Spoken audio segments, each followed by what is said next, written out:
ಕರುಗಳಿಗೆ 1.5 ತಿಂಗಳಿಂದ 2 ತಿಂಗಳಿಗೆ ಒಂದ್ಸಲಿ ಡಿವಾರ್ಮಿಂಗ್ ಮಾಡಬೇಕು.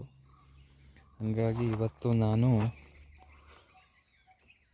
ಫೆನ್ಬೆಂಡಾಜೋಲ್ ಟ್ಯಾಬ್ಲೆಟ್ಸು, ಇದ್ರ ಹೆಸರು ಬಂದ್ಬಿಟ್ಟು ಪ್ಯಾನ್ಕರ್ 150 ವೆಟ್ ಅಂತ. ಡಿಪೆಂಡಿಂಗ್ ಅಪಾನ್ ದಿ ವೆಯ್ಟ್ ಎಷ್ಟಿರುತ್ತೋ ಅದ್ರ ಮೇಲೆ ಡೋಸೇಜ್ ಕೊಡಬೇಕಾಗುತ್ತೆ. ಈಗ ಇದನ್ನು ಹಂಗೆ ಮಾತ್ರ ನುಂಗ್ಸೋದಕ್ಕೆ ಹೋದರೆ ಕರುಗಳು ನುಂಗಲ್ಲ.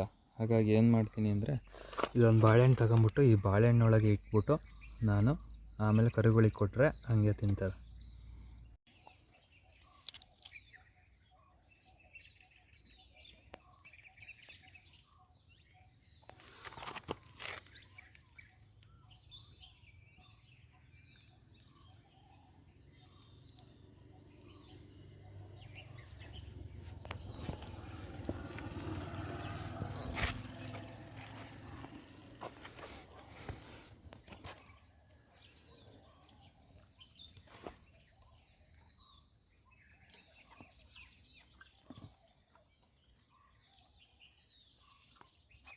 ಈ ರೀತಿ ಬಾಳೆಹಣ್ಣು ಇಟ್ಕೊಟ್ರೆ ಅವಕ್ಕೇನು ಗೊತ್ತೇ ಆಗೋಲ್ಲ, ಸುಮ್ಮನೆ ತಿಂತವೆ.